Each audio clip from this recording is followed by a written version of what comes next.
Perkenalkan, nama saya Niputu Dani Anggraningsih, bisa dipanggil Dani, dari jurusan Front Office A Gianyar. Di sini saya akan mempresentasikan 3 tokoh entrepreneur yang telah sukses. Mereka adalah Bapak Khairul Tanjung, Bapak Nadiem Makarim, dan Ibu Susi Pujiastuti. Pertama, saya akan menjelaskan tentang perjalanan karir dari Bapak Khairul Tanjung. Nama usaha yang didirikan oleh Bapak Khairul Tanjung yaitu perusahaan dengan bernama CT Corp yang terdiri dari 3 subholding, Mega Corp, Transcorp, dan CT Global Resorts yang meliputi layanan finansial, media, retail, gaya hidup, hiburan, dan sumber daya alam. Kisah inspiratif beliau dimulai dari masa kecilnya yang sangat jauh dari bergelimangan harta. Dulu ayahnya kebetulan bekerja sebagai wartawan media cetak pada Orde Lama. Kondisi keuangan keluarga Khairul Tanjung semakin buruk ketika perusahaan tempat ayahnya bekerja ditutup pemerintah saat itu. Khairul Tanjung telah memulai bisnis sejak di bangku kuliah. Awalnya, ia berjualan dengan membiayai kuliahnya, mulai dari jualan buku kuliah, hingga berjualan kaos dan membuka jasa fotokopi. Selain berjualan buku dan kaos, Khairul Tanjung juga pernah membuka toko yang menjual alat kedokteran serta alat laboratorium. Namun, karena suatu hal, bisnis tersebut bangkrut.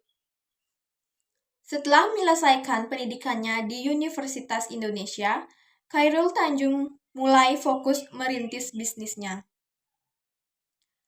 Awalnya, ia membuka bisnis ekspor sepatu anak. Ia menjalankan bisnis ini bersama 3 orang temannya. Bisnis yang dinamai PT Pariarti Sindutama ini menghabiskan modal 150 juta yang dipinjam dari bank. PT yang didirikan pada 1987 tersebut lambat laun mulai memberikan hasil memuaskan.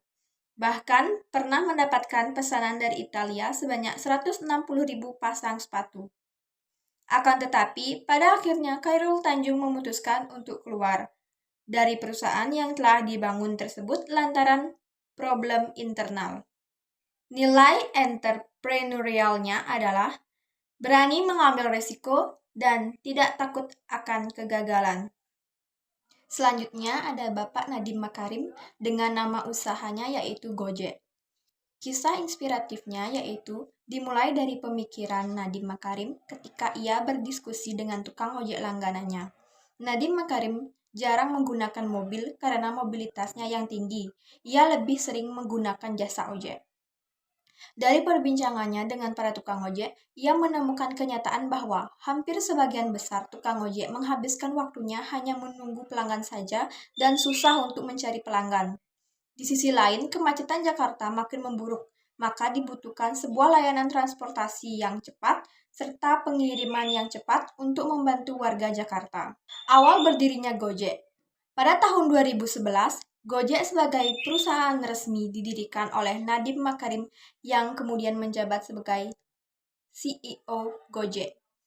Awal berdiri Gojek, Nadiem mempunyai 20 driver Gojek, dan sistem yang ditawarkan yakni via telepon call center, di mana pelanggan menghubungi langsung call center untuk mendapatkan driver terdekat. Nilai kapitalisasi perusahaan Gojek kini mencapai lebih dari 53 triliun rupiah. Hal tersebut menjadikan perusahaan Gojek sebagai salah satu perusahaan unicorn atau perusahaan rintisan atau startup dengan nilai valuasi lebih dari 1 miliar dolar. Nilai entrepreneurialnya adalah kreatif, inovatif, dan disiplin. Selanjutnya ada Ibu Susi Pujiastuti. Nama usaha yang beliau dirikan yaitu Susi Air dan PT ASI Pujiastuti Marine Product. Kisah inspiratifnya dimulai dari beliau yang berasal dari keluarga peternak dan penjual sapi di Jawa Barat. Kedua orang tuanya berasal dari Jawa Tengah dan sudah lama tinggal di Pangandaran. Ibu Susi bahkan telah mulai belajar berbisnis sejak dirinya masih SMP. Ketika anak-anak lain justru sibuk dengan masa remajanya, Ibu Susi menghabiskan masa remajanya dengan fokus memulai bisnis. Pertama, beliau menjadi pengepul ikan. Beliau memulai usaha pertamanya sebagai seorang pengepul ikan di Pangandaran, Jawa Barat. Tahun 1983 merupakan tahun bersejarah baginya karena menjadi awal mula seorang Susi merintis usaha. Bermodalkan uang hasil menjual perhiasan sebanyak 750.000, Susi mulai menekuni usaha mengepul ikan. Tahun demi tahun berlalu, sejak beliau jatuh bangun membangun usaha perikanannya, ia akhirnya menjumpai keberhasilan. Tahun 1996, Ibu Susi berhasil mendirikan pabrik pengolahan ikan PT ASI Pujiastuti Marine Product dengan produk unggulannya lobster dengan merek Susi Brand. Merambah bidang penerbangan, beliau pun mulai merambah bisnisnya ke bidang penerbangan lantaran ia membutuhkan sarana transportasi udara yang mampu dengan cepat mengangkut lobster, ikan, dan hasil laut miliknya.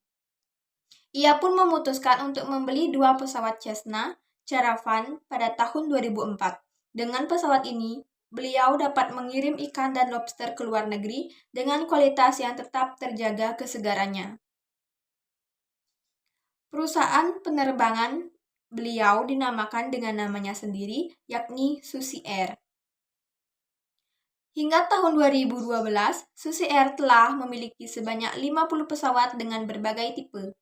Tidak hanya pintar berbisnis, kisah inspiratif Ibu Susi Pujiastuti menginspirasi banyak orang karena kedermawanannya.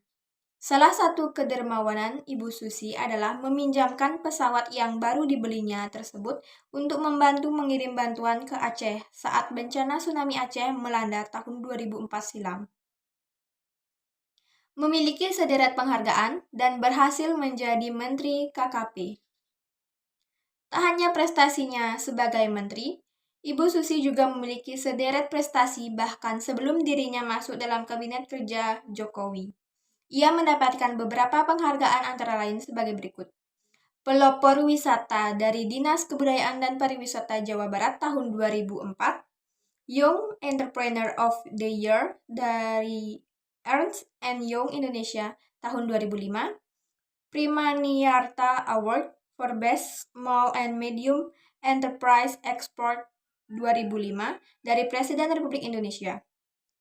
Metro TV Award for Economics Inspiring Woman 2005, Eagle Award 2006 dari Metro TV, Sofyan Ilyas Award dari Kementerian Kelautan dan Perikanan tahun 2009. Dari tahun 2009. Nilai entrepreneurialnya adalah kreatif, berani menghadapi risiko, dan bertanggung jawab. Sekian video presentasi mengenai 3 tokoh entrepreneur yang sukses dari saya. Terima kasih.